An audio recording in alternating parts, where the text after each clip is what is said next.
الله نحمده ونستعينه ونستغفره ونؤمن به ونتوكل عليه ونعوذ بالله من شرور أنفسنا ومن سيئات أعمالنا.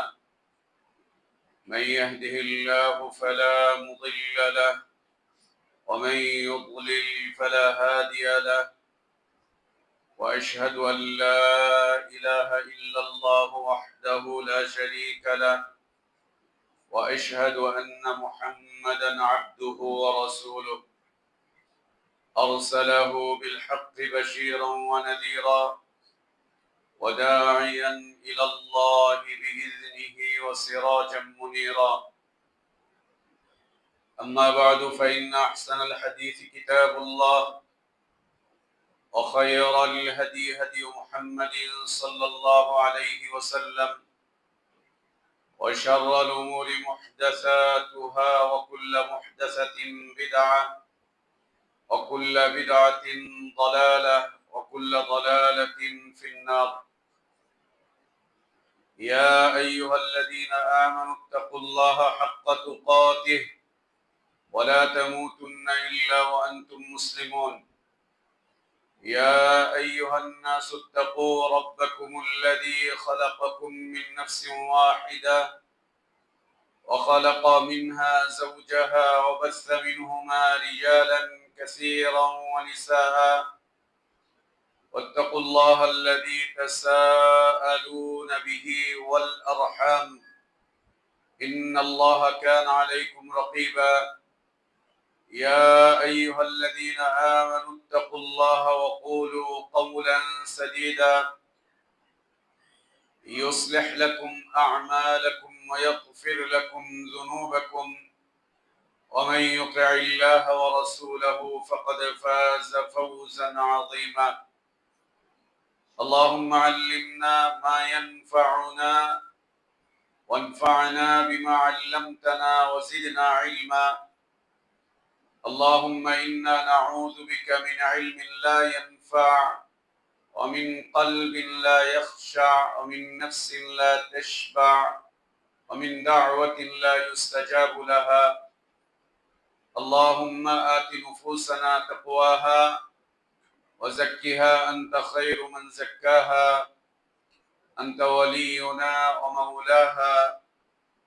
يا حي يا قيوم برحمتك نستغيث، أصلح لنا شأننا كله ولا تكلنا إلى أنفسنا طرفة عين. سبحانك لا علم لنا إلا ما علمتنا، إنك أنت العليم الحكيم. أعوذ بالله من الشيطان الرجيم. لقد كان في قصصهم عبرة لأولي الألباب، ما كان حديثا يفترى، ولكن تصديق الذي بين يديه وتفصيل كل شيء وهدى ورحمة لقوم يؤمنون।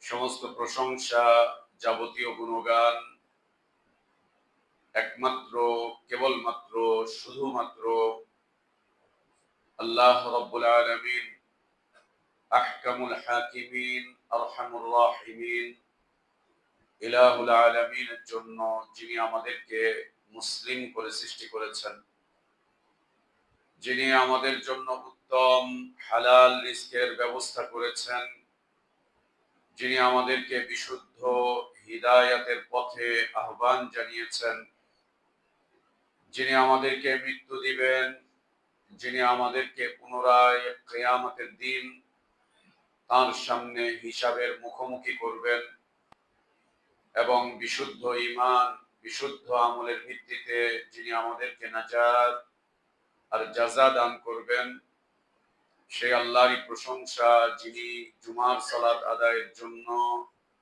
পৃথিবীর শ্রেষ্ঠতম পবিত্রতম স্থান মসজিদে আসার তৌফিক দান করেছেন। আলহামদুলিল্লাহ। সালাত ও সালাম আমাদের প্রিয় নবী মুহাম্মদুর রাসূলুল্লাহ সাল্লাল্লাহু আলাইহি ওয়া আলিহি ওয়াসাল্লামের প্রতি আল্লাহ সুবহানাহু ওয়া তাআলা যাকে কল্যাণের আধার করে বিশ্ব মানবতার জন্য মুক্তির দূত করে পাঠিয়েছিলেন, যার আদর্শের বাস্তবায়ন করা প্রত্যেক জাতি, ধর্ম, বর্ণ নির্বিশেষে সকল শ্রেণী পেশার মানুষের জন্য ফরজ করে দেওয়া হয়েছে, যার আদর্শের বাস্তবায়ন প্রকৃত হিদায়াত, কল্যাণ, নাজাত আর সফলতার একমাত্র পথ। আল্লাহুম্মা সাল্লি আলা মুহাম্মাদ ওয়া আলা আলি মুহাম্মাদ কামা সাল্লাইতা আলা ইব্রাহিম ওয়া আলা আলি ইব্রাহিম ইন্নাকা হামিদুম মাজিদ। আল্লাহুম্মা বারিক আলা মুহাম্মাদ ওয়া আলা আলি মুহাম্মাদ কামা বারাকতা আলা ইব্রাহিম ওয়া আলা আলি ইব্রাহিম ইন্নাকা হামিদুম মাজিদ।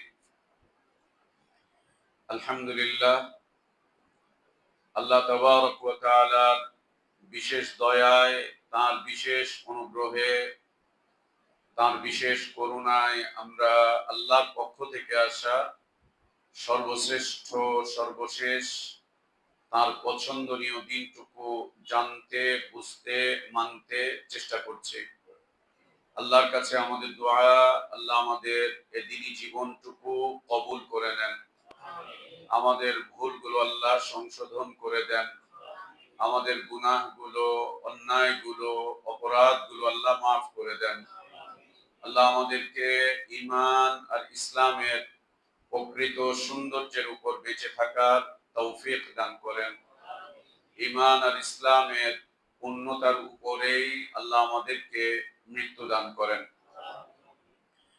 সম্মানিত মুসল্লিবৃন্দ, আমরা ধারাবাহিকভাবে জুমার খুতবায় একটি বিষয় নিয়ে আলোচনা করছিলাম। বিষয়টি ছিল আল্লাহর দ্বীনের উপরে অটল অবিচল থাকার উপায়, উপকরণ। আস-সাবাতু আলা দ্বীন, দ্বীনের উপরে অটল অবিচল থাকা, এর যে সমস্ত উপায়, উপকরণ রয়েছে, আহলে ইলমগণ মোটামুটি ভাবে 8টি বিষয়কে তুলে ধরেছেন। এর মধ্যে হতে প্রথম বিষয়বস্তু, যা আমরা এর আগের খুতবায় আলোচনা করেছিলাম, বিষয়টি ছিল আল্লাহ তাবারক ওয়া তাআলার কাছে সদা সর্বদা সর্ব অবস্থায় কায়মন বাক্যে ইখলাসের সাথে দোয়া প্রার্থনা করা। আল্লাহ যদি আমাকে, আপনাকে, আমাদেরকে দ্বীনের উপরে অটল না রাখেন, তাহলে পৃথিবীর কোন শক্তি আমাদেরকে আল্লাহর দ্বীনের উপরে থাকতে দিবে না, থাকতে দিতে পারে না।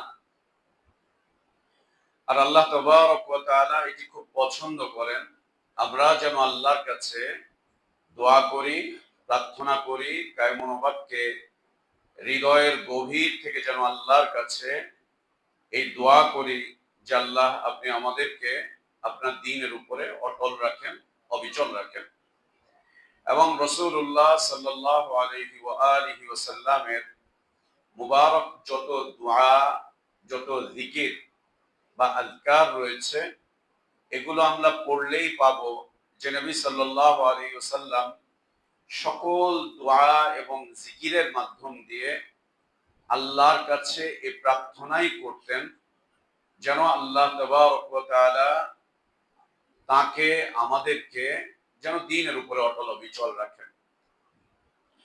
এর মধ্যে খুব চমৎকার দোয়া যেটি আমাদেরকে রাসূল সাল্লাল্লাহু আলাইহি ওয়াসাল্লাম শিখিয়েছেন, ইয়া মুকাল্লিবাল কুলুব সাব্বিত কলবি আলা দীনিক, সাব্বিত কলবি আলা তাআতিক, ইয়া মুসাররিফাল কুলুব সাররিফ কলবি আলা তাআতিক। আরো অন্যান্য যত মাসুর দোয়াগুলো রয়েছে। দ্বিতীয় যে বিষয়টি আমরা গত খুতবায় আলোচনা করেছিলাম, তাদাব্বুর ফি আয়াতিল্লাহ, আই ফি কিতাবিল্লাহ, আল্লাহর আয়াতে নিজেদেরকে আল্লাহর আয়াতের সাথে সম্পৃক্ত করে ফেলা, কোরআনুল কারীমকে আঁকড়ে ধরা। কোরআনুল কারীমকে আঁকড়ে ধরা, আল্লাহর কিতাবের সাথে নিজেদেরকে একদম মিশিয়ে ফেলা, একাকার করে ফেলা আল্লাহর কিতাবের সাথে।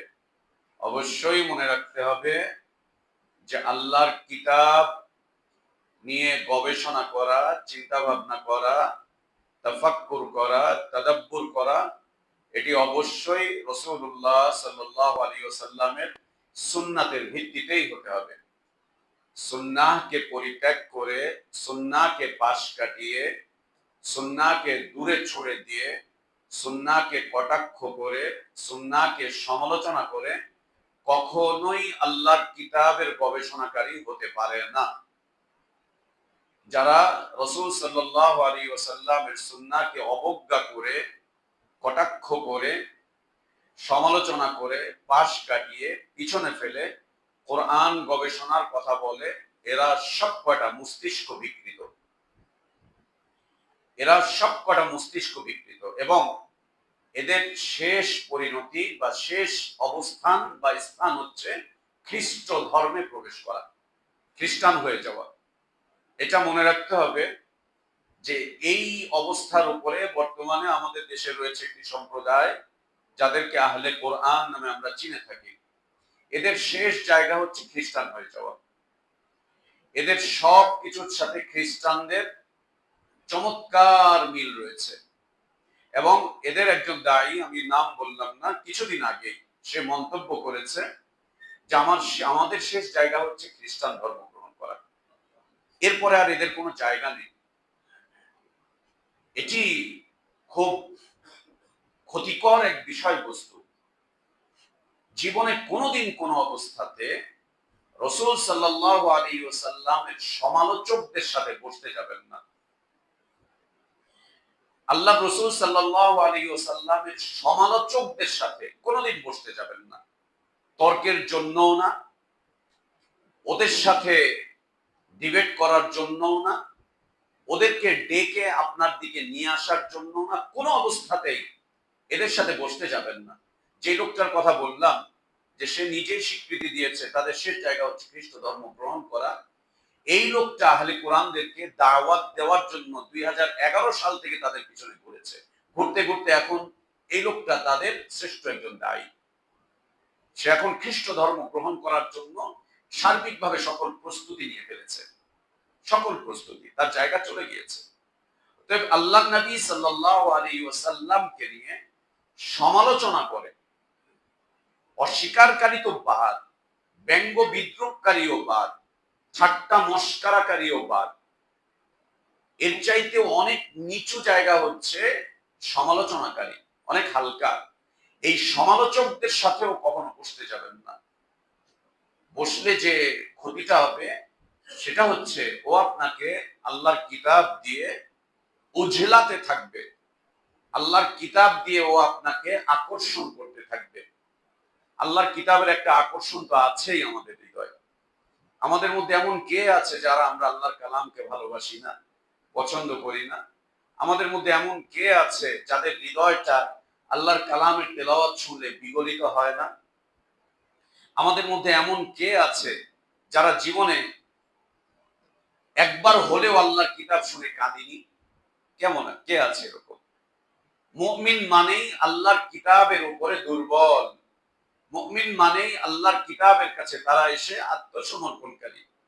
আর এই আল্লাহর কিতাব দিয়েই এই গোষ্ঠীটি আমাদেরকে ঈমান বিনষ্টের পথের দিকে আহ্বান করে। এজন্য আল্লাহ নবী সাল্লাল্লাহু আলাইহি ওয়াসাল্লামের সমালোচক যারা সমালোচনা করে, যে কোনো ক্ষেত্রেই হোক, যে কোনো ক্ষেত্রেই হোক, নবী সাল্লাল্লাহু আলাইহি ওয়াসাল্লামের সমালোচকদের সাথে বসতে যাবেন না। এর সাথে সাথে ঈমান জাগানি আরেকটা বিষয়বস্তু হচ্ছে যে সাহাবা ইকরাম রাদিয়াল্লাহু আনহুম আজমাইনদের সমালোচকদের সাথেও কখনো বসতে যাবেন না। যারা সাহাবীদের সমালোচনা করে, সাহাবীদেরকে নিয়ে ব্যঙ্গ করে, বিদ্রূপ করে, ঠাট্টা করে, মস্করা করে, হাসে, তামাশা করে, এদের সাথেও কখনো বসতে যাবেন না, কখনোই না। আল্লাহ আমাদেরকে হেফাজত করেন।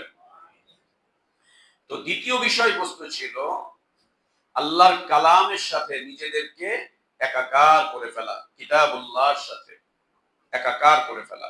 আল্লাহর কিতাবকে কখনোই পেছনে ঠেলে না দেওয়া, একে কখনোই নিজেদের জীবন থেকে দূরে সরিয়ে না দেওয়া, এবং কখনোই এই অবস্থায় না আসা যে শুধু রমাদান আসলেই আমরা আল্লাহর কালাম নিয়ে বসে থাকবো, রমাদান চলে গেলে আল্লাহর কালামকে আর ছুঁয়েও দেখবো না, পড়েও দেখবো না। এবং কখনোই ওই মৌলবীর ফতোয়া নিবেন না প্রতিদিন অন্তত পক্ষে 3 মিনিট হলেও আপনি কোরআন তেলাওয়াত করেন। বিলকুল না, এটা কোরআনের হক না। 3 মিনিট হলেও কোরআন তেলাওয়াত করেন, 3টা আয়াত হলেও আপনি পড়েন, বিলকুল না। আল্লাহ এই জন্য কোরআন নাজিল করেননি যে আপনি কোন একজন মৌলবীর ফতোয়া দিয়ে মাত্র 2-3 মিনিট কোরআন পড়বেন, বিলকুল না। কখনোই হতে পারে না এটা, কখনোই না। আমরা আগের খুতবাতে আলোচনা করেছিলাম ওমর ইবনুল খাত্তাব রাদিয়াল্লাহু আনহু ওয়ারদা, তার মতো একজন ব্যক্তিত্ব, আমিরুল মুমিনিন, খলিফাতুল মুসলিমিন, তিনি যখন খলিফাতুল মুসলিমিন তখনও তিনি লম্বা সময় আল্লাহর কিতাব পড়ে তারপরে তিনি তার কাজে যেতেন। এবং তার যে রাষ্ট্রীয় মজলিসটা ছিল,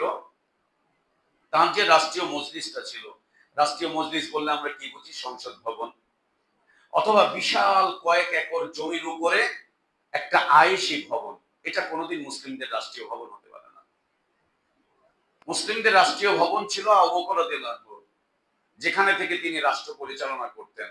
খুঁজে দেখেন, ওইটা কোনো ইমারতই ছিল না, ওইটা কোনো বিশাল আকারের দুর্গই ছিল না। ওমর রাদিয়াল্লাহু আনহু ওয়ারদা যেখানে বসে তিনি রাষ্ট্র পরিচালনা করতেন, ওইরকম শান শওকতের কিছুই ছিল না, কোনো বডিগার্ড ছিল না, কিচ্ছু ছিল না, সিকিউরিটি গার্ড ছিল না, কিছুই ছিল না, তার কিছুই ছিল না। আল্লাহ তাবারক ওয়া তাআলা তাদেরকে দিয়ে পৃথিবীর মানুষের যেই উপকারগুলো করিয়েছেন, তাদেরকে দিয়ে ইসলাম এবং মুসলিমিনদের যে কল্যাণজনক কাজগুলো করিয়েছেন, তাদের পরে সারা দুনিয়ার সব শাসক মিলেও তাদের 10% কাজ করতে পারেনি। কেন পারেনি? কি জন্য পারেনি? না পারার পিছনে কারণ রয়েছে। সাহাবীদের দুনিয়ার জীবনটা ছিল, তারা মৃত্যুর জন্য দুনিয়াতে বেঁচে থাকতেন। তাদের সামনে সবসময় ছিল মৃত্যু, কবর, আখিরাত। তারা দুনিয়ায় জীবন যাপন করতেন মরার জন্য। মরে যাবেন, অতএব যে কোনো সময় মরে যাব, মরার জন্য বাঁচতেন।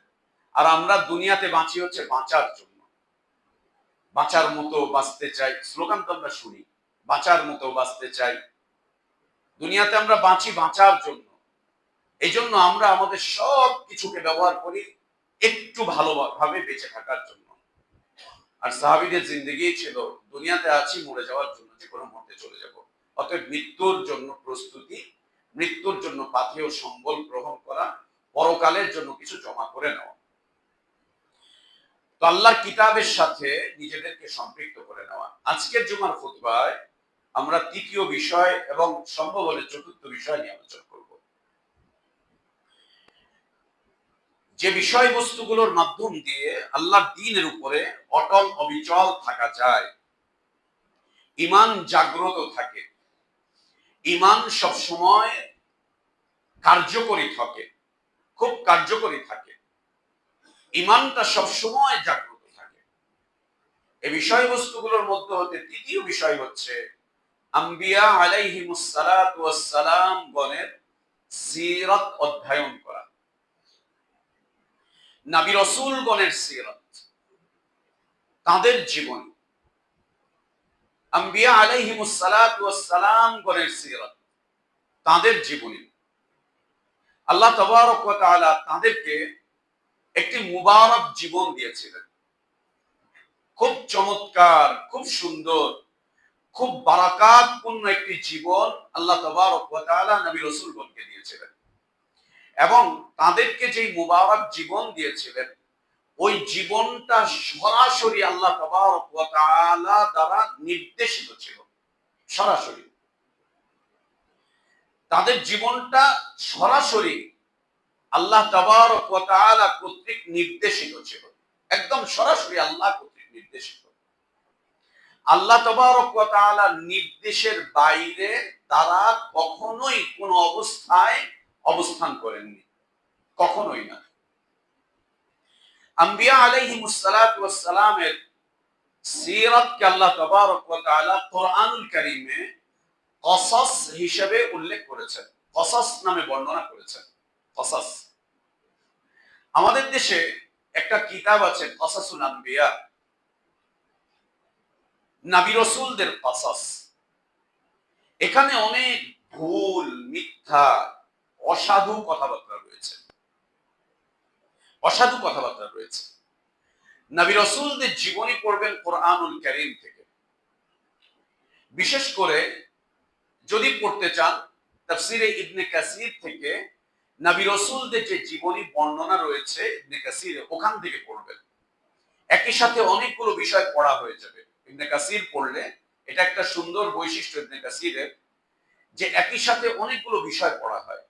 কোরআন পড়া হচ্ছে, দ্বীনি বিষয়াবলী পড়া হচ্ছে, শরঈ হুকুম আহকাম পড়া হচ্ছে, নবী সাল্লাল্লাহু আলাইহি ওয়াসাল্লামের মুবারক হাদিস পড়া হচ্ছে, সাহাবীদের আসার পড়া হচ্ছে, নবী রাসূলদের কসস গুলো পড়া হচ্ছে। খুব চমৎকার। তাফসীরের জগতে ইবনে কাসির হচ্ছে খুব চমৎকার এক তাফসীর, খুবই চমৎকার। একই সাথে অনেকগুলো বিষয়ের জ্ঞান অর্জন করা যায় ইবনে কাসির পড়লে। সেখান থেকে যদি আমরা আম্বিয়া আলাইহিমুস সালাতু ওয়াস সালাম গণের কসস অধ্যয়ন করি মনোযোগ দিয়ে, এই অধ্যয়ন আমাদেরকে আল্লাহর দ্বীনের উপরে অটল রাখতে, অবিচল রাখতে সাহায্য করবে, খুব চমৎকার সাহায্য করবে। কোরআনুল কারীম থেকে আপনি আদম আলাইহিস সালাতু ওয়াস সালামের ইতিহাস পড়ে নেন, তার ইতিহাস পড়ে নেন। কোরআনুল কারীম থেকে আপনি নূহ আলাইহিস সালাতু ওয়াস সালামের ইতিহাস পড়েন।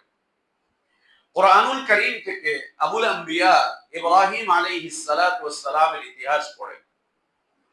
কোরআনুল কারীম থেকে মুসা আলাইহিস সালাতু ওয়াস সালামের কসস, তার সিরাত বা তার ইতিহাস পড়েন।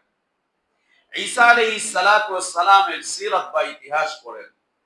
আর উম্মুল মুমিনিন আয়েশা সিদ্দিকা তাইয়্যিবা তাহিরা রাদিয়াল্লাহু আনহা, তার একটা খুব চমৎকার বর্ণনা রয়েছে, খুব চমৎকার একটি উক্তি রয়েছে তার। সেটি কি? পুরো কোরআনুল কারীম হচ্ছে নবী সাল্লাল্লাহু আলাইহি ওয়াসাল্লামের জীবনী। পুরো কোরআন আল্লাহর নবী সাল্লাল্লাহু আলাইহি ওয়াসাল্লামের জীবনী, নবী সাল্লাল্লাহু আলাইহি ওয়াসাল্লামের জীবনী, পুরো কোরআন। তো কোরআনুল কারীম থেকে আমরা যদি আম্বিয়া আলাইহিমুস সালাতু ওয়াস সালাম বলেন কসস, বিশুদ্ধ সত্য ঘটনা বলি, বিশুদ্ধ সত্য ঘটনা বলি, যদি আমরা অধ্যয়ন করি, এই বিষয়টি আমাদেরকে আল্লাহর দ্বীনের উপরে অটল থাকতে, অবিচল থাকতে খুব চমৎকার এক সাহায্যকারী বিষয়বস্তু হবে আমাদের জন্য, খুব চমৎকার। নবী রাসূলদের জীবনী যখন আমরা পড়ব, এই জীবনী থেকে আমরা মোটামুটি ভাবে 13টি বিষয় অর্জন করতে পারব। 13টি বিষয় নবী রাসূলদের জীবনী থেকে। এক নম্বর হচ্ছে নবী রাসূলগণের আকীদা, তাদের আকীদা কি ছিল। আজ যে উম্মতের মাঝে আকীদাগত বিশাল বিভ্রান্তি, আকীদাগত বিশাল বিভ্রান্তি, অনেক বিভ্রান্তি আকীদাগত। এর কারণ হচ্ছে এই উম্মত নবী রাসূলগণের আকীদা থেকে আকীদা নেয়নি, রাসূল সাল্লাল্লাহু আলাইহি ওয়াসাল্লামের আকীদা থেকে আকীদা নেয়নি, আম্বিয়া আলাইহিমুস সালাতু ওয়াস সালাম গণের আকীদা জানতে চেষ্টা করেনি। নবী সাল্লাল্লাহু আলাইহি ওয়াসাল্লামের আকীদা জানতে চেষ্টা করেনি। ও জানতে চেষ্টা করেছে হানাফিদের আকীদা কি, আশআরীদের আকীদা কি, মাতুরিদীদের আকীদা কি, মুতাজিলাদের আকীদা, জাহমিয়াদের আকীদা, কাদেরিয়াদের আকীদা, এদের আকীদা, ওদের আকীদা, তাদের আকীদা, এদের ওদের তাদের আকীদা নিয়ে পড়ে থেকেছে। আম্বিয়া আলাইহিমুস সালাতু ওয়াস সালাম গণ যে আকীদা পোষণ করতেন, ওইটাই হচ্ছে আমাদের আকীদা, ওইটাই আমাদের আকীদা। রাসূল সাল্লাল্লাহু আলাইহি ওয়াসাল্লাম যে আকীদা পোষণ করতেন ওইটাই আমাদের আকীদা। এবং নবী রাসূলগণ আকীদার ক্ষেত্রে এক এবং অবিচ্ছিন্ন ছিলেন। আল্লাহ বলেন লা নুফাররিকু বাইনা আহাদিন মির রুসুলি। রাসূলগণের মাঝে কোনো পার্থক্য ছিল না আকীদার ক্ষেত্রে, কোনো পার্থক্য ছিল না। কোন নবী রাসূলই বলতেন না যে আমরা গায়েব জানি, কোন নবী রাসূল বলেননি যে আমরা গায়েব জানি, কোন নবী রাসূলই বলে যাননি যে কত সালের কত সনে কোন তারিখে কিয়ামত হবে, কোন নবী রাসূল বলেননি, কোন নবী রাসূল বলেননি। আকীদার ক্ষেত্রে সকল নবী রাসূলের অবস্থান ছিল এক এবং অবিচ্ছিন্ন, এক এবং অবিচ্ছিন্ন। এটি হচ্ছে প্রথম বিষয়। দ্বিতীয় বিষয় হচ্ছে নবী রাসূলদের আমল, তাদের আমল, আমলি জিন্দেগি, তাদের আমলি জীবন, তাদের আমলি জীবন। সম্মানিত মুসল্লিবৃন্দ, আপনারা যদি একটু সামনের দিকে চলে আসেন, পিছনে ভাইরা একটু কষ্ট করছে, কেউ কেউ বাইরে চলে যাচ্ছে, একটু চেপে বসলে আল্লাহ জান্নাতে জায়গা প্রশস্ত করে দিবেন। আল্লাহ তাবারক ওয়া তাআলা সূরা মুজাদালায় বলছেন, যে ব্যক্তি দ্বীনি মাজলিসে অন্য মুমিন ভাইদের জন্য জায়গাকে খালি করে দেয়, আল্লাহ তাবারক ওয়া তাআলা তাদের জন্য জান্নাতে তার মাজলিসে স্থান করে দিবেন। অতএব এই ফজিলতটুকু আমরা কেন হারাবো? একটু বড় হয়ে বসে, ছড়িয়ে মড়িয়ে বসে জান্নাতের স্থান থেকে, আল্লাহর ওই মাজলিস থেকে আমরা কেন বঞ্চিত হব? আমরা একটু চেপে বসি, অন্যদেরকে জায়গা দেই, যেখানে জায়গা আছে। ভিতরে এখনো যত জায়গা আছে মনে হচ্ছে যে 15 থেকে 20 জন লোক ভিতরে জায়গা পাবে। আমরা একটু চেষ্টা করি, ফজিলত অর্জন করি, মর্যাদাবান হতে চেষ্টা করি। আল্লাহ তৌফিক দান করেন। যারা গেটের কাছে আছেন একটু ভিতর দিকে চলে আসেন, অন্যদেরকে আসার সুযোগ করে দেন। আর আপনারা যারা দেরি করে আসছেন, আপনারা চেষ্টা করবেন অন্তত 11টা 11:30টার মধ্যে চলে আসতে। হ্যাঁ, আমিও চেষ্টা করবো ইনশাআল্লাহ সামনে থেকে আরো আগে আসছে, ইনশাআল্লাহ। তো একটু আগে আসাটাই সুন্নাহ, একটু আগে আসাটাই সুন্নাহ। সাহাবীরা ফজরের পর থেকে জুমার দিনের প্রস্তুতি নিতেন। এখনো যদি আপনি সৌদি আরবে যান, মক্কাতে, মদিনাতে এখনো যদি যান, দেখবেন সকালে 7টা 7:30টার দিক থেকেই মানুষজন জুমা মসজিদে চলে যাচ্ছে, হেঁটে হেঁটে, কেউ গাড়িতে করে চলে যাচ্ছে। সকালে 8টা 7:30টার সময় জুমা মসজিদের দরজা খুলে যায়, মানুষজন আসতে থাকে, বসতে থাকে, সওয়াব অর্জন করতে থাকে। সপ্তাহে একটা দিনই তো। আল্লাহ আমাদেরকে তৌফিক দান করেন। তো নবী রাসূলগণের আমল, তাদের আমলি জীবন, আমলি জীবন। আজ তো আমরা আমলহীন এক জীবনে পতিত হয়েছি, আমলহীন এক জীবনে পরিণত হয়েছে আমাদের জীবন, আমলহীন এক জীবন। নফল তো অনেক পরে, ফরজের ক্ষেত্রে আমরা এমন এমন সব দুর্বলতা দেখাচ্ছি, এমন ভাবে নিজেদের অবস্থানকে দুর্বল করে ফেলছি ফরজ ইবাদত গুলোর ক্ষেত্রে, ফরজ ইবাদতের ক্ষেত্রে পর্যন্ত নিজেদের অবস্থানকে আমরা অত্যন্ত দুর্বল করে ফেলেছি। এটা কখনোই আমাদের জন্য কল্যাণজনক কোনো বার্তা নিয়ে আসবে না, কোনোদিন না। নবী রাসূলদের আমলি জীবন, বিশেষ করে আল্লাহ নবী সাল্লাল্লাহু আলাইহি ওয়াসাল্লামের আমলি জীবন, আমলি জীবন। তার রাতটা কেমন ছিল, তার দিনটা কেমন ছিল, তার দাওয়াত কেমন ছিল, আল্লাহর সাথে তার তাআল্লুকটা কেমন ছিল, আমলি জীবন। এবং মনে রাখবেন, আমলের মাধ্যম দিয়েই আমাদের সাথে আল্লাহর সাথে সম্পর্ক গভীর হবে, আমাদের সাথে আল্লাহর সাথে সম্পর্ক গভীর হবে আমলের মাধ্যম দিয়ে। আমল বহির্ভূত জীবন যাপন করে কোনোদিন আল্লাহর সাথে আমাদের সম্পর্ক গভীর হতে পারে না। কোন রকম সম্পর্ক টিকে আছে, কোন রকম সম্পর্ক একটু টিকে আছে, সম্পর্কের কোনো গভীরতা নেই আমাদের সাথে, আল্লাহর সাথে গভীরতা নেই। সম্পর্কের বিশ্বাস করেন কোনো গভীরতা নেই আমাদের সাথে, আমাদের রবের সাথে, বিলকুল না।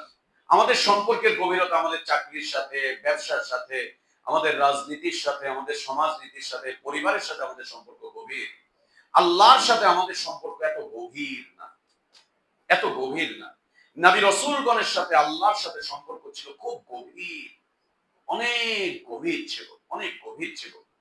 হাদিসে কুদসি গুলো পড়লে আমরা তাই পাই, খুব গভীর ছিল আম্বিয়া আলাইহিস সালাতু ওয়াস সালাম গণের সাথে আল্লাহর সাথে সম্পর্ক। এবং এটি ছিল আমলের মাধ্যম দিয়ে। আমল বহির্ভূত জীবন, আমলবিহীন জীবন কখনোই আল্লাহর সাথে সম্পর্কের গভীরতা বাড়ায় না, কখনোই না। সে আমলটা ইলম দিয়ে শুরু হবে, সে আমলটা শুরু হবে ইলম দিয়ে, এরপরে এগিয়ে যাবে ধীরে ধীরে ধীরে ধীরে যত দূর যাওয়া যায়। তৃতীয়ত হচ্ছে নবী রাসূলগণের আখলাক, তাদের চরিত্র, আম্বিয়া আলাইহিমুস সালাতু ওয়াস সালাম গণের চরিত্র, পুরো তাদের সিরাত জুড়ে নবী রাসূলগণের চরিত্র খুঁজে পাবো আমরা, চরিত্র খুঁজে পাবো। একটুখানি চিন্তা করে দেখেন, ইউসুফ আলাইহিস সালাতু ওয়াস সালামের চরিত্র কত পবিত্র ছিল, কত পবিত্র ছিল ইউসুফ আলাইহিস সালাতু ওয়াস সালামের চরিত্র। তার চরিত্রের পবিত্রতা ধরে রাখার জন্য তিনি স্বেচ্ছায় কারাবরণ করলেন, স্বেচ্ছায় কারাবরণ করলেন, দীর্ঘ সময় কাটিয়ে আসলেন শুধু চরিত্রের পবিত্রতা ধরে রাখার জন্য। তার চরিত্র নিয়ে যেন কেউ কথা বলতে না পারে, এজন্য তার কি চমৎকার উদ্যোগ ছিল, কি চমৎকার উদ্যোগ ছিল। আর তার চরিত্র হনন করার জন্য যেই ধরনের পরিকল্পনা একজন নারী করেছিল, এইরকম পরিকল্পনায় যদি আমরা পড়ি, কবে আমরা হারিয়ে যাব, কবে আমরা হারিয়ে যাব। সুবহানাল্লাহ। চরিত্র, রাসূল সাল্লাল্লাহু আলাইহি ওয়াসাল্লামের চরিত্র, আল্লাহ বলছেন তার চরিত্রকে আল্লাহ সূর্যে উঠিয়েছেন, ওয়া ইন্নাকা লাআলা খুলুকিন আযীম, সর্বোচ্চে রেখেছেন আল্লাহ নবী মুহাম্মদুর রাসূলুল্লাহ সাল্লাল্লাহু আলাইহি ওয়াসাল্লামের চরিত্রকে আল্লাহ তাবারক ওয়া তাআলা সর্বোচ্চে উঠিয়েছেন, পৃথিবীর সকল মানুষের চাইতে উপরে উঠিয়েছেন তার চরিত্রকে। আম্বিয়া আলাইহিমুস সালাতু ওয়াস সালাম গণের কসস অধ্যয়ন করলে আমরা তৃতীয় যে বিষয়টি পাই সেটি হচ্ছে তাদের চরিত্র, তাদের চরিত্রের যে পবিত্রতা, চরিত্রের যে মাধুর্যতা, তাদের চরিত্রের যে আকর্ষণ, তাদের চরিত্রের যে চমৎকার চমৎকার বিষয়বস্তু, আজ এই উম্মত হারিয়ে ফেলেছি, আমরা হারিয়ে ফেলেছি। আমাদের চরিত্র নিয়ে যে যতই স্লোগান দিক, বিশ্বাস করেন আমাদের চরিত্রে অপবিত্রতার সয়লাব বয়ে যাচ্ছে, চরিত্রে অপবিত্রতার সয়লাব বয়ে যাচ্ছে। আর চরিত্র যদি অপবিত্র হয়, দ্বীনের উপরে টিকে থাকা যায় না, অপবিত্র চরিত্র দিয়ে দ্বীনের উপরে টিকে থাকা যায় না, বিলকুল না। অপবিত্র চরিত্র দিয়ে দ্বীনের উপরে টিকে থাকা যায় না। এটি তৃতীয় বিষয়বস্তু, আখলাক। চতুর্থ বিষয়বস্তু, আম্বিয়া আলাইহিমুস সালাতু ওয়াস সালাম গণের চিন্তা, ফিকির, উম্মতকে নিয়ে তাদের যে ফিকির ছিল, উম্মতকে নিয়ে তাদের যে ফিকির ছিল। সূরা নূহ পড়বেন, নূহ আলাইহিস সালাতু ওয়াস সালাম তার কওমকে নিয়ে যে ফিকির করতেন, সেই ফিকিরটা তিনি আল্লাহর কাছে তুলে ধরেছেন। রব্বি ইন্নী দাউতু কওমি লাইলান ওয়া নাহারা ফালাম ইয়াজিদহুম দুআই ইল্লা ফিরারা। হে আল্লাহ, আমি আমার কওমকে রাত দিন ডাকতেই থেকেছি। আমি যতই ওদের পিছনে দাওয়াত দিয়েছি, মেহনত করেছি, ওরা আমার থেকে খালি পালাতেই থেকেছে। আমি ওদেরকে দাওয়াত দেই, ওরা পালিয়ে যায়। আমি যতই দাওয়াত দেই, ওরা আমার থেকে পালিয়ে যায়, যতই দাওয়াত দিয়ে পালিয়ে যায়। রাতেও ওদের পিছনে মেহনত করেছি, দিনেও মেহনত করেছি। সকল নবী রাসূলের ছিল ফিকির, উম্মতকে নিয়ে ফিকির, উম্মতকে নিয়ে ফিকির। এটি নবী রাসূলদের জীবনের বিশাল একটা অংশ। এবং আমরা জানি আল্লাহ নবী সাল্লাল্লাহু আলাইহি ওয়াসাল্লাম তার নবুয়তের দীর্ঘ 23টা বছর উম্মতের কল্যাণের জন্য যেভাবে করে তিনি কাটিয়ে দিয়েছেন, আল্লাহর কাছে উম্মতের জন্য যেভাবে তিনি দোয়া করেছেন, একইভাবে তিনি কিয়ামতের দিন আল্লাহর কাছে বলতে থাকবেন, আল্লাহুম্মা উম্মতি, আল্লাহুম্মা উম্মতি। আল্লাহ, আপনি আমার উম্মতকে ছেড়ে দেন, আমার উম্মতকে নিষ্কৃতি দেন, উম্মতকে ক্ষমা করে দেন, উম্মতকে মাফ করে দেন। আল্লাহ, আমার উম্মতকে জাহান্নাম থেকে বের করে দেন। আল্লাহ, আমার উম্মতকে আপনি জান্নাতে প্রবেশ করেন, আমার উম্মতের হিসাব নিকাশ সহজ করেন। আল্লাহর কাছে বারবার বলতে থাকবেন, আল্লাহুম্মা উম্মতি, আল্লাহুম্মা উম্মতি, আল্লাহুম্মা উম্মতি। ফিকির, ফিকির। আল্লাহ নবী সাল্লাল্লাহু আলাইহি ওয়াসাল্লাম কিয়ামতের দিন পর্যন্ত আল্লাহর কাছে তার উম্মতকে নিয়ে বলতেই থাকবেন, বারবার বলতে থাকবেন, আল্লাহুম্মা উম্মতি, আল্লাহুম্মা উম্মতি, আল্লাহুম্মা উম্মতি। এত বেশি বলবেন যে আল্লাহ তাবারক ওয়া তাআলা একটা পর্যায়ে নবী সাল্লাল্লাহু আলাইহি ওয়াসাল্লামকে বলবেন, যে মুহাম্মদ তুমি তোমার উম্মতের ব্যাপারে যা চাও চাও আমি তোমাকে দিব। সাল তুরতা, চাও তুমি চাও আমি তোমাকে দিব, চাও তুমি চাও আমি তোমাকে দিব। ওয়াশফা তুশাফা, তোমার উম্মতের যাদের ব্যাপারে তোমার সুপারিশ করার ইচ্ছা আগ্রহ রয়েছে তুমি আমার কাছে সুপারিশ করো, তোমার সুপারিশকে আমি গ্রহণ করব, কবুল করব, কবুল করব, গ্রহণ করব। সুবহানাল্লাহ। আল্লাহুম্মা ফিকির, ফিকির নবী রাসূলদের জীবনী, উম্মতকে নিয়ে ফিকির, উম্মতকে নিয়ে ফিকির। আম্বিয়া আলাইহিমুস সালাতু ওয়াস সালাম গণের কসস থেকে পঞ্চম যে বিষয় পাবো সেটি হচ্ছে আম্বিয়া আলাইহিমুস সালাতু ওয়াস সালাম গণের চেতনা। চেতনা, আজ তো বিভিন্ন চেতনায় আমরা বিভক্ত, তাই না? আমাদের এখানে কত চেতনার মানুষ আছে, এখানে কত চেতনার মানুষ পাবো। এখানে মসজিদে সলাতের কাতারে আমরা এক জায়গাতে আছি, এরপরে আমাদের যে কত চেতনা, এই দল ওই দল, সেই দল, এই রাজনীতি ওই রাজনীতি, সেই রাজনীতি, এই তন্ত্র ওই মন্ত্র, এই ইজম সেই ইজম। ইন্না লিল্লাহি ওয়া ইন্না ইলাইহি রাজিউন, ইন্না লিল্লাহি ওয়া ইন্না ইলাইহি রাজিউন। এটা বৈধ না, এটা সৌন্দর্য না আমাদের জীবনের। এই জীবন আমাদের জন্য কোনদিন কল্যাণের হতে পারে না যে আমরা বিভিন্ন চেতনায় বিভক্ত হয়ে পড়ব। রাষ্ট্রকে কেন্দ্র করে আমরা ভিন্ন ভিন্ন চেতনার অনুসারী, রাজনীতিকে কেন্দ্র করে আমরা ভিন্ন ভিন্ন চেতনার অনুসারী। হঠাৎ করে কে এসে মাঠ গরম করা বক্তব্য দিচ্ছে, আমরা তাকে বিভিন্নভাবে শক্তি সমর্থন আর সাহায্য সহযোগিতা করে তাদের পিছনে দৌড়ে বেড়াচ্ছি, বিভিন্ন চেতনায় ফিরে যাচ্ছে। আর যাদের চেতনার দিকে আমরা আকৃষ্ট হচ্ছি তারা নিজেদের চেতনার ব্যাপারে নাম বলে দিচ্ছে, অমুকের চেতনা, তমুকের চেতনা, এর চেতনা, তার চেতনা, আমরাও তার পিছন পিছন করছি। ইন্না লিল্লাহি ইন্না লিল্লাহি। না,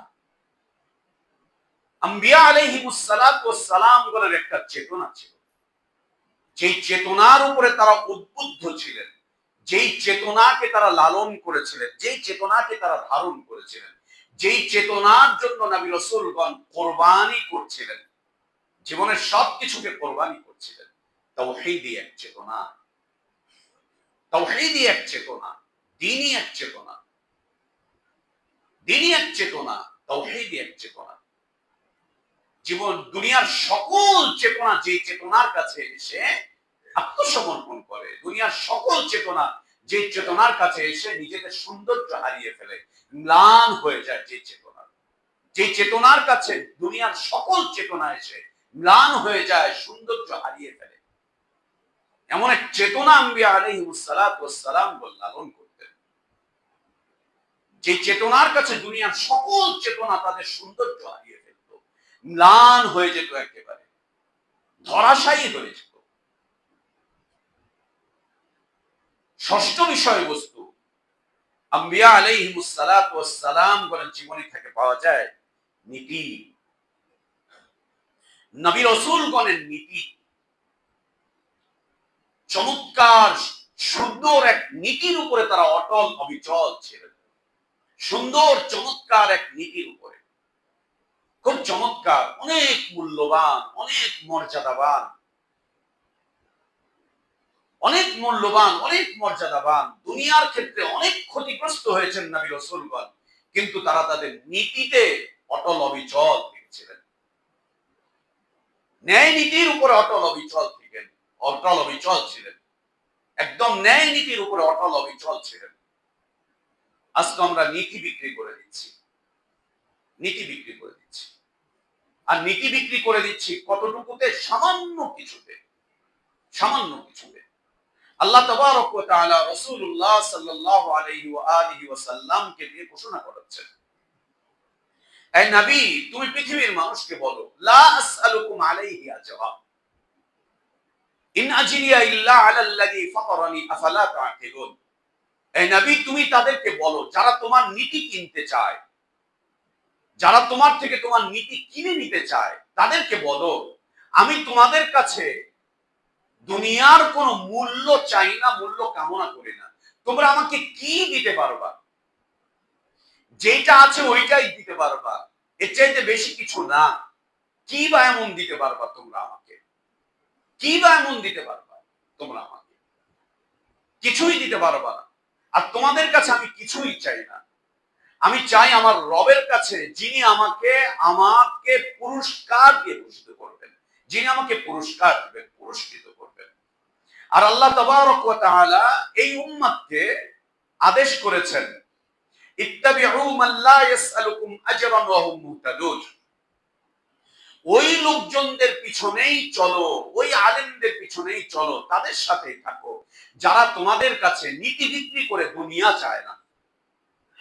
ন্যায় নীতি বিক্রি করে যারা তোমাদের কাছে দুনিয়ার কিচ্ছু কামনা করে না, তাদের অনুসরণ করো, তাদের সাথে পথ চলো। নবী রাসূলগণের জীবনীতে এটি একটি বিষয় চমৎকার। তারা ন্যায় নিষ্ঠতার উপরে, নীতির উপরে, ইনসাফের উপরে অটল এবং অবিচল ছিলেন। আজ তো আমরা ন্যায় নীতি আর ইনসাফের নামে কত তন্ত্র মন্ত্র দেখতে পাচ্ছি, কত তন্ত্র মন্ত্র দেখতে পাচ্ছি। এর পরের বিষয়বস্তু হচ্ছে নবী রাসূলগণের আদর্শ। নবী রাসূলগণের আদর্শ। আজ আমরা আদর্শের ক্ষেত্রেও বিভক্ত। অমুক আদর্শের সৈনিক, তমুক আদর্শের সৈনিক, ইন্না লিল্লাহি ওয়া ইন্না ইলাইহি রাজিউন। অমুকের আদর্শের সৈনিক, তমুকের আদর্শের সৈনিক। ভিন্ন ভিন্ন আদর্শে আজ উম্মতে ইসলাম বিভক্ত হয়ে পড়ছে। ভিন্ন ভিন্ন আদর্শে আজ উম্মতে ইসলাম নিজেদের রাস্তাকে বিভক্ত করে ফেলছে। ভিন্ন ভিন্ন আদর্শ খুঁজে দেখার চেষ্টাই করে না যে নবী রাসূলগণের আদর্শ কি ছিল।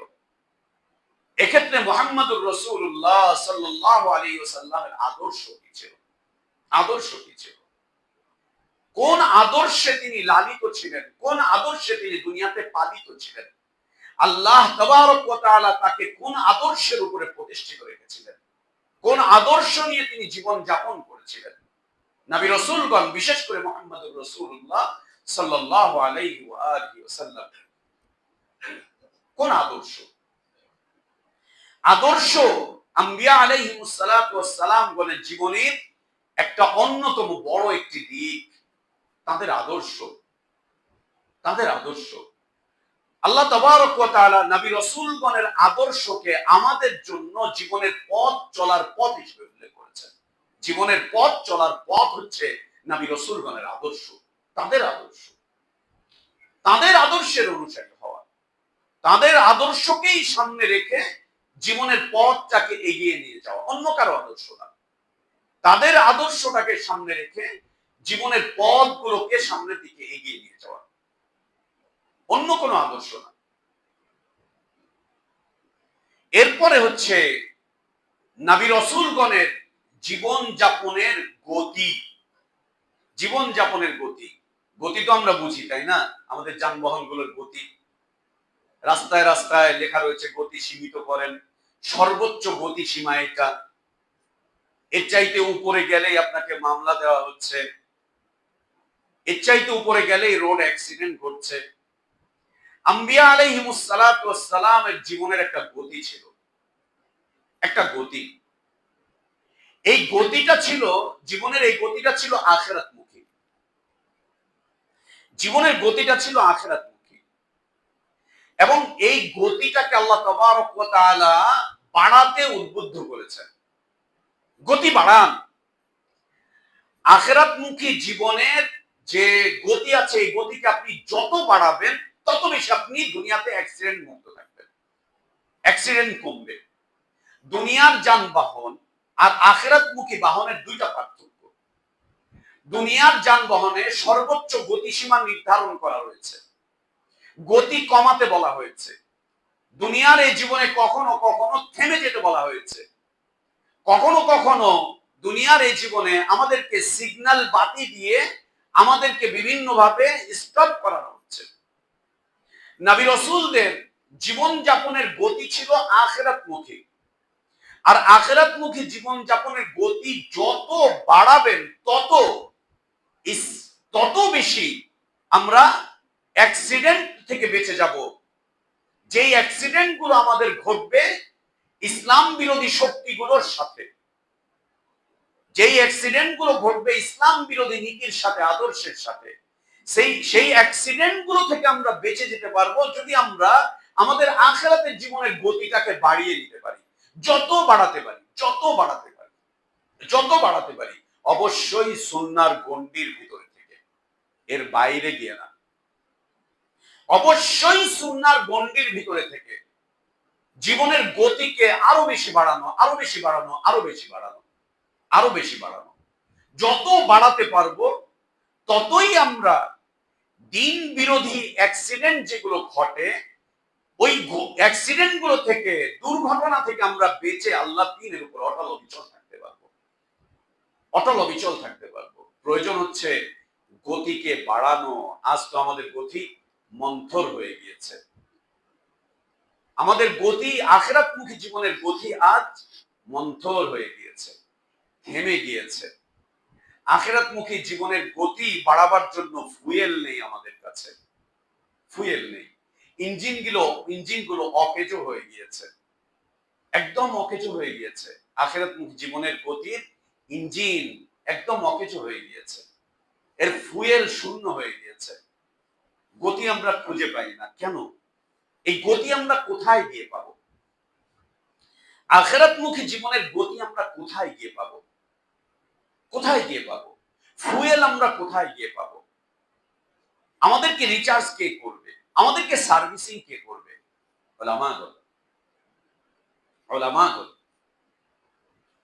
ওলামাগণ করবেন।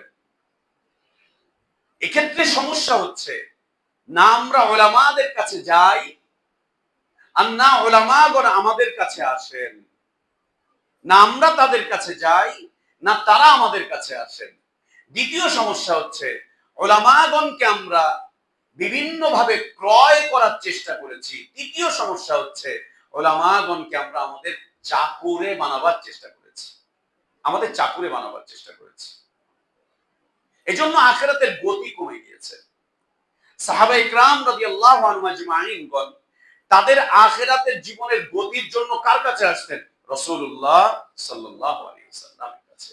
আল্লাহর নবী সাল্লাল্লাহু আলাইহি ওয়াসাল্লামের মৃত্যুর পরে সাধারণ সাহাবীরা সাহাবীদের কাছে যেতেন। সাহাবীদের সময়ের পরে তাবেঈনগণ সাহাবীদের কাছে আসতেন। তাদের পরে আতবাউত তাবেঈনগণ তাবেঈনদের কাছে আসতেন। যুগে যুগে এভাবে করে চলে গিয়েছে। আজ আমরা উলামা শূন্য এক জাতি, ইলমি মাজলিস শূন্য এক জাতি। উলামাদেরকে আমরা আমাদের চাকুরে বানাবার চেষ্টা করেছি। উলামাদেরকে আমরা দুনিয়া দিয়ে কেনার চেষ্টা করছি। উলামাদেরকে আমরা দুনিয়া দিয়ে খুশি করার চেষ্টা করছি। তাদেরকে হাদিয়া তোহফা দিয়ে আমরা বুঝিয়ে দিচ্ছি এটাই আপনার জীবন, আসবেন যাবেন, এই করবেন সেই করবেন। এতে করে আমাদের আখিরাতের জীবনের গতি একদম নষ্ট হয়ে যাচ্ছে, গতি শূন্য হয়ে যাচ্ছে, একদম শূন্য হয়ে যাচ্ছে। আম্বিয়া আলাইহিমুস সালাতু ওয়াস সালাম বলেন, জীবনের একটা গতি ছিল, যে গতিটা ছিল আখিরাতমুখী এবং অত্যন্ত অত্যন্ত গতির সাথে তারা বিচরণ করছিলেন। নবী সাল্লাল্লাহু, একটা উদাহরণ, আল্লাহ নবী সাল্লাল্লাহু আলাইহি ওয়া আলিহি ওয়াসাল্লাম ঠিক তার মৃত্যুর আগে আগে তিনি সাহাবীদের সামনে, দ্বিতীয় বর্ণনা হচ্ছে মা আয়েশা রাদিয়াল্লাহু আনহার সামনে, বলছিলেন, আল্লাহ সুবহানাহু ওয়া তাআলা আমাকে দুনিয়ার যত সম্পদ আছে, দুনিয়ায় যত সম্পদ আছে, সব সম্পদকে আল্লাহ তাবারক ওয়া তাআলা আমার সামনে তুলে ধরেছেন। সব সম্পদকে। নবী সাল্লাল্লাহু আলাইহি ওয়াসাল্লাম বলেন, ইন্নাল্লাহা যাওয়ালিয়াল আরদ ফারাআইতু মাশারিকাহা ওয়া মাগারিবাহা। আল্লাহ গোটা দুনিয়াতে যত সম্পদ আছে সব সম্পদ তার সামনে তুলে ধরেছিলেন। সব সম্পদ তুলে ধরে আল্লাহ তাবারক ওয়া তাআলা তাকে বলেছিলেন যে তুমি চাইলে দুনিয়ায় এই সম্পদের মধ্যে আরো কিছুদিন থেকে তুমি অবস্থান করে থাকতে পারো, যেতে পারো, এরপরে তোমাকে আবার যেতে হবে। সাহাবীগণ বললেন, ইয়া রাসূলুল্লাহ, আপনি আরো কিছুদিন আমাদের সাথে থাকার একটা সিদ্ধান্ত করে ফেলেন, যে আরো কিছুদিন আপনি আমাদের কাছে থাকেন। নবী সাল্লাল্লাহু আলাইহি ওয়াসাল্লাম বলেছেন, আল্লাহ আমাকে আল্লাহ তাবারক ওয়া তাআলা আমাকে দুনিয়ার সব সম্পদ দেখিয়েছেন এবং আখিরাতে জান্নাতে আমাকে আমার স্থান দেখিয়েছেন। এরপরে আল্লাহ তাবারক ওয়া তাআলা আমাকে এই ইখতিয়ার দিয়েছেন, স্বাধীনতা দিয়েছেন, আমি দুইটার যে কোনো একটাকে গ্রহণ করব। আমি আল্লাহর কাছে চলে যাব, আল্লাহর জান্নাতে চলে যাব, অথবা আরো কিছুদিন দুনিয়াতে থাকবো। গোটা দুনিয়ার সব সম্পদ তুলে ধরে বলছেন তোমার জন্য ইখতিয়ার, জান্নাতে যাবে অথবা দুনিয়াতে আরো কিছুদিন থাকবে। সাহাবীরা বললেন, ইয়া রাসূলুল্লাহ, আপনি আমাদের সাথে আরো কিছুদিন থাকার ইখতিয়ার গ্রহণ করেন, স্বাধীনতায় এই সুযোগটাকে আপনি নেন। নবী সাল্লাল্লাহু আলাইহি ওয়াসাল্লাম বললেন যে না, আমি আল্লাহকে আমার সিদ্ধান্ত জানিয়ে দিয়েছি যে আমি আল্লাহর কাছে চলে যাব। মা আয়েশা রাদিয়াল্লাহু আনহা বললেন যে আপনি আরো কিছুদিন আমাদের কাছে থাকেন। নবী সাল্লাল্লাহু আলাইহি ওয়াসাল্লাম বলছেন, বালির রাফিয়াতিল আলা, আমি আমার সর্বোচ্চ বন্ধুর কাছে চলে যেতে চাই, তার কাছে চলে যেতে চাই। গতি গতি উহুদের যুদ্ধের একটা ঘটনা আমরা সবসময় বলে থাকি এবং শুনে থাকি না? একজন সাহাবী যুদ্ধের ময়দানে আসলেন, খেজুর খাচ্ছিলেন, হাতে 3টা খেজুর ছিল। একটা খেজুর মুখে দিয়েছেন, 2টা তখনও হাতে রয়েছে। এর মধ্যে তিনি জান্নাতের সুসংবাদ শুনতে পেলেন। এর মধ্যে তিনি বলছেন যে জান্নাতের ঘ্রাণ পাচ্ছি আমি পাহাড়ের পিছন থেকে খাবার খেজুর ছুঁড়ে ফেলে দিয়ে তিনি যুদ্ধের ময়দানে লুটিয়ে পড়লেন। ওখানে যেতে যেতে তিনি শাহাদাত বরণ করলেন, আল্লাহ জান্নাতে চলে গেলেন। গতি, জীবনের গতি, আমাদের জীবনের গতি। আখিরাত তো নাই, বলতেই পারবো না যে আখিরাতমুখী জীবন যাপন করি। নবী রাসূলগণের জীবন যাপনের একটা গতি ছিল। এই গতির নির্দিষ্ট কোন সীমানা নির্ধারিত ছিল না। যত বেশি বাড়াতে পারেন, যত বেশি বাড়াতে পারেন, যত বেশি গতি বাড়লে এক্ষেত্রে কোনো অ্যাক্সিডেন্ট হবে না, দুর্ঘটনা ঘটবে না, বরং উপকার হবে জীবন যাপনের গতি। এর পরের বিষয়বস্তু হচ্ছে, দশম বিষয়বস্তু হচ্ছে নবী রাসূলদের দুনিয়ায় জীবন যাপনের পদ্ধতি।